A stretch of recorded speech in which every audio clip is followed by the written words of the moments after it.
Break के बाद एक बार फिर से बहुत बहुत स्वागत है आप सबका। और जूरी राउंड के दौरान अब वक्त है दूसरे चरण की, और दूसरा चरण है सवाल जवाब का। सवाल जवाब राउंड में जूरी सदस्य हर उम्मीदवार से 4 प्रश्न पूछेंगे और हर सदस्य उत्तर के मुताबिक अंक देगा। साथ ही सभी उम्मीदवारों के लिए जज साहब का भी एक सवाल होगा। हर प्रश्न के 10 अंक होंगे, यानी कि ये राउंड कुल मिलाकर 50 अंकों का होगा।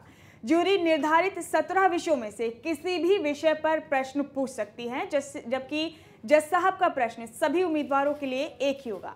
और आपको बता दें कि उम्मीदवारों को विषयों की जानकारी पहले से ही दे दी गई थी, ताकि वो पहले से ही तैयारी कर सके। और इस दौरान अगर कोई सवाल दायरे से बाहर जाता है तो जज साहब अपनी वीटो पावर का इस्तेमाल कर सकते हैं वहां पर। बिल्कुल मुमताज। तो जूरी सदस्य तैयार हैं सवाल जवाब के लिए। सबसे पहले आपके सवालों का जवाब देंगे अजय गुलिया जी आप, और मैं आग्रह करूंगा द्विवेदी जी आपसे कि पहला सवाल आप पूछिए अजय गुलिया जी से। अजय गुलिया जी, आपके हलके में किसानों की क्या क्या मेन समस्याएं, 4 मेन समस्याएं क्या हैं किसानों की, वो बताएं। और हरियाणा में, पूरे हरियाणा में किसानों की क्या क्या समस्याएं हैं? देखिए, अगर मैं पर्टिकुलर अपने बादली हलके की बात करूं तो किसानों की 4 समस्याएं, मुख्य रूप से 4 समस्याएं हैं। एक तो पानी की समस्या जो सबसे बड़ी है, दूसरी बिजली की समस्या, तीसरा खाद बीज के महंगे भाव और उपलब्धता नहीं होना। अगर किसान ज्यादा पैसे देना भी चाहे तो वो खाद बीज उसको समय पर मिल नहीं पाता। और खेती में सही समय पर सही काम, बिजाई के टाइम पे बिजाई, बुआई के टाइम, सब काम अगर समय पे नहीं होंगे तो किसान को बहुत ज्यादा नुकसान हो सकता है।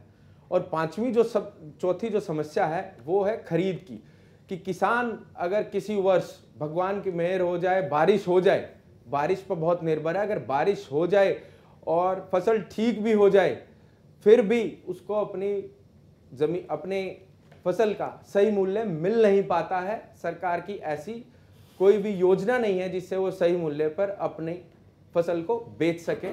ऐसी सुविधाएं बादली क्षेत्र में करेंगे। आप क्या करेंगे इसको ठीक? आप एमएलए बनते हैं तो इसको ठीक करने के लिए क्या करेंगे? अगर जनता ने मुझे बादली क्षेत्र की कमान संभालने का मौका दिया और विधायक बनाया तो मैं इस बारे में ये कहना चाहूंगा कि हर किसान को सीधे तौर पे बीडीओ, एडीओज इनसे जोड़ा जाएगा, ताकि जो उनको सुविधाएं चाहिए वो स्वयं उनकी रिक्वायरमेंट अफसरों के सामने रख सकें और अफसर उनकी समस्याएं समझ सकें, ताकि उनको सही समय पर नहरी पानी, बिजली और बीज और खाद जैसी सुविधाएं आसानी से मिल सकें सही समय पर। मैं समय पर ज़्यादा जोर दूंगा। अगर आपको खाद आज चाहिए और आज नहीं मिला तो कल उसका आपके लिए महत्व कम हो जाएगा, बल्कि नहीं के बराबर है। जी गुलिया जी, दूसरे सवाल के लिए मैं आग्रह करूंगा प्रोफेसर आहूजा आपसे, आप कीजिए दूसरा सवाल। अजय जी, आप विदेश में पढ़े भी हैं, वहाँ रहे भी हैं, जैसा आपने अपने वक्तव्य में बताया। यदि आप चुने जाते हैं और यहाँ मंत्री या मुख्यमंत्री बन जाते हैं तो हरियाणा प्रदेश के लिए आपका क्या सोच होगी और क्या कदम उठाएंगे? अगर जनता के आशीर्वाद से मुझे विधायक बनने का मौका मिला तो मैं अपने हलके के लोगों के लिए सबसे पहले तो मैं बात करता हूँ बादली हलके की भौगोलिक स्थिति की। मुख्यमंत्री की बात कर रहे हैं, मंत्री या मुख्यमंत्री बने तो प्रदेश के लिए क्या करेंगे? अच्छा, मैं इसके लिए आहूजा साहब का, आर के आहूजा साहब का धन्यवाद देता हूँ कि उन्होंने मुझे इस लायक समझा कि मुझे मुख्यमंत्री की कुर्सी पर बैठा दिया। अगर मुझे मुख्यमंत्री की कुर्सी हरियाणा की मिलती है और बैठाया जाता है तो मैं सबसे पहले पूरे हरियाणा प्रदेश के लोगों को देश की मुख्य धारा से जोड़ने का काम करूंगा, ताकि लोग अपनी बात रखने के लिए खुले हों और अपनी मांग रख सकें। क्योंकि आज का युवा अपनी मांग रखते हुए ही डरता है कि क्या उसकी मांग, उसका दमन तो नहीं कर दिया जाएगा, उसको कुचल तो नहीं दिया जाएगा। तो मैं सबसे पहले भयमुक्त प्रशासन दूंगा, हरियाणा को भयमुक्त प्रशासन होगा, और उसके बाद मेरी सोच होगी कि सभी लोगों को सरकार के साथ समान रूप से जोड़ा जाए, ताकि लोग अपनी डिमांड, जो उनकी मांगे हैं, वो सरकार के सामने रख सकें और सरकार उनकी मांगों के अनुरूप उनको सुविधाएं दे सके। जी अजय जी, 2 सवाल यहाँ पूरे होते हैं और तीसरे सवाल के लिए मैं आग्रह करूँगा किशोर अस्थाना जी आपसे। तीसरा सवाल आप पूछिए। आप गुलिया जी, अपने क्षेत्र में एम्प्लॉयमेंट जनरेट करने के लिए स्मॉल स्केल इंडस्ट्रीज़ वगैरह लगाना चाहेंगे? बिल्कुल, इस बात की मैं, किशोर अस्थाना जी आपने बहुत अच्छा सवाल पूछा, क्योंकि हमारे क्षेत्र में तकरीबन 14,000 एकड़ ज़मीन, जो कि पूरा बादली क्षेत्र खेती पर निर्भर था, अब उससे 14,000 एकड़ जमीन SEZ के नाम पर लोगों को धोखा देकर ले ली गई है। तो बहुत से लोग बेरोजगार हो गए हैं जो खेती करके अपना गुजारा चलाते थे, अब उनके पास काम करने के लिए कोई काम नहीं है, रोजगार नहीं है। तो मेरा ये मानना है कि छोटी छोटी जो स्मॉल स्केल, जो छोटे छोटे गृह उद्योग हैं, अगर उनको एरिया को 4 भागों में बांटकर अगर उनको इस हिसाब से लगाया जाए तो मेरा मानना है काफी हद तक ये समस्या दूर हो सकती है और लोगों को काम करने के लिए अपने क्षेत्र से बाहर, अपने घर से दूर नहीं जाना पड़ेगा। किस टाइप के उद्योग लगाने की सोच अगर रहे हैं आप और इस क्या बात करेंगे? जैसे अगर आप बात करें तो छोटे छोटे उद्योग हैं जो बादली क्षेत्र में लगाए जा सकते हैं। जैसे तेल निकालने के लिए छोटा उद्योग हम लगा सकते हैं, ट्यूबलाइट चौक उद्योग हम लगा सकते हैं छोटे छोटे। और किसानों अगर कोई बड़े उद्योग की बात करें तो हम जैसे गेहूं के लिए है, हम छोटी छोटी मिलें लगा सकते हैं, जो कि दिल्ली के बहुत नज़दीक है हमारा हल्का। तो गेहूं की छोटी छोटी जो मिलें लगेंगी, हमारे यहाँ से जो गेहूं पैदा होगा उससे आटा दिल्ली आसानी से सप्लाई किया जा सकता है, भेजा जा सकता है, जिससे लोगों को रोजगार मिलने में बहुत आसानी हो। जी बोलिए। 3 सवाल यहाँ पूरे होते हैं। अंतिम सवाल के अजय झा जी आप।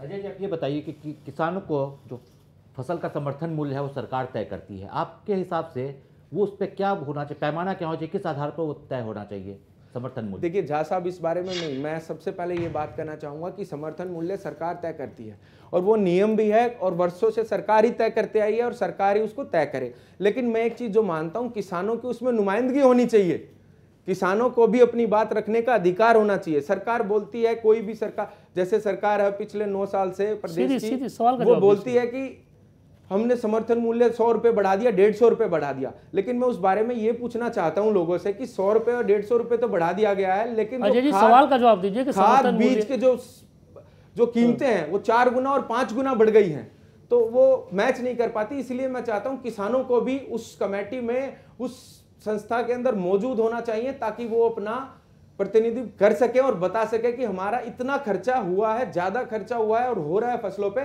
तो उस हिसाब से हमारा समर्थन मूल्य तय होना चाहिए, ना कि सरकार। क्या हर एक हल्के का अलग अलग समर्थन मूल्य हो या पूरे राज्य का एक ही हो? क्योंकि मैं बात करता हूं, एक हल्के का अलग समर्थन मूल्य तय करना बहुत मुश्किल है, विद्रोह हो जाएगा सरकार के खिलाफ। तो पूरे प्रदेश के किसानों को एक मंच पर लाकर और उनका समर्थन मूल्य तय करना चाहिए, उनकी भागीदारी होनी चाहिए, किसानों की भागीदारी होनी चाहिए। जी अजय जी। जी, तो अब सवाल जवाब राउंड के तहत दूसरे उम्मीदवार संजय कबलाना जी का रुख करते हैं और जूरी सदस्य से गुजारिश है कि अब संजय कबलाना जी से अपने सवाल पूछें। जैसे आप किसे कहेंगे, आप सबसे पहला सवाल? मैं ये कहना चाहूँगा प्रतिभागियों से कि आप सवाल का जवाब सीधे दीजिए, भूमिका मत बांधिए, समय हमारे पास कम है। आप भूमिका बांधेंगे तो विस्तार बहुत ज़्यादा हो जाएगा। संजय कबलाना जी से पहला सवाल करेंगे मलिक साहब आप। संजय जी, मेरे विचार से खाप पंचायतों ने कुछ मामलों में बड़े बचकाने फैसले किए हैं, क्या आप मेरे मत से सहमत हैं? मलिक साहब, ऐसा है, जो खाप पंचायतें हैं वे समाज का बड़ा अहम हिस्सा है और समाज में आज से 20 साल पहले जो समाज में पंचायत होती थी उनका बड़ा महत्व होता था। जो जिम्मेवार लोग होते थे वे बड़ा अच्छा फैसला लेते थे और अच्छे फैसले के अनुसार प्रजा उस समाज की बात को मान कर चलते थे और मानी भी जाया करती थी। आज हालात इस प्रदेश के अंदर और इस देश के अंदर ऐसे पैदा हो गए कि बहन से गोद के अंदर गोद में शादी कर लेते हैं, पड़ोस में पड़ोसी शादी कर लेते हैं, गांव की गांव में शादी कर लेते हैं। नहीं, मैंने कहा है कि कुछ बचकाने फैसले किए हैं, कुछ मामलों में बचकाने फैसले किए, आशास्पद फैसले किए। मलिक साहब ये पूछ रहे हैं जो ऐसे कुछ फैसले कि जो बचकाने थे, आप मानते हैं इस बात को कि जो मलिक साहब कह रहे हैं वो ठीक है? नहीं, जो गलत फैसले हुए हैं वो गलत हैं, जो खाप पंचायत ठीक फैसले करती है वो ठीक है। नहीं, गलत फैसले कौन से हैं आप बताएंगे? नहीं, आप पूछ रहे हो। जी मलिक साहब, हो गया सवाल, उन्होंने बता दिया। संजय जी, दूसरा सवाल संजय जी से आप करेंगे।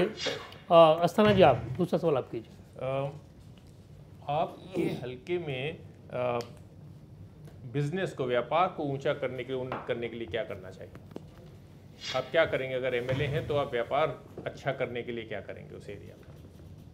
सौर जी, अगर मेरे को बादली विधानसभा जनता विधानसभा भेजने का काम करती है तो व्यापार की बात जो आएगी, हम छोटे छोटे उद्योग फैक्ट्रियां जो छोटी टाइप होती हैं वो लगाने का काम करेंगे और युवाओं को उसमें रोज़गार देने का काम करेंगे। व्यापारियों के जो छोटे छोटे उद्योग हैं, गरीब आदमी भी उसमें काम कर लेगा।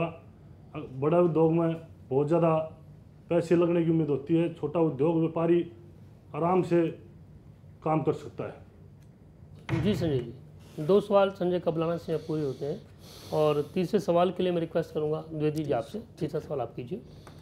अगर आप विधायक बनते हैं संजय जी और आपका डीसी आपके हलके में, आपके ज़िले का डीसी और एसपी आपकी बात नहीं सुनते हैं तो आप क्या करेंगे उनके लिए? अगर बादरी विधानसभा क्षेत्रीय जनता मेरे को विधायक बनाती है तो एसपी और डीसी अगर सरकार आती है तो हम सरकार का हमारा कोई भी नहीं, सरकार तो आने तब तो सुनेगी, सरकार नहीं आए तो क्या सुनेंगे? हम क्या जनता के लिए डीसी और एसपी के पास जाएंगे और डीसी और एसपी हमारी बात को नहीं मानते तो हम धरना भी देंगे, प्रदर्शन भी करेंगे और डीसी और एसपी से अपील भी करेंगे और रिक्वेस्ट भी करेंगे और धरना प्रदर्शन देकर डीसी को मनाने का काम करेंगे। जनता मेरे साथ होगी तो डीसी और एसपी को मानना पड़ेगा। क्या आपको लगता है सिर्फ धरना और प्रदर्शन से ही काम बन जाता? अगर काम बनता होता तो आज तक ऐसा क्यों नहीं हुआ?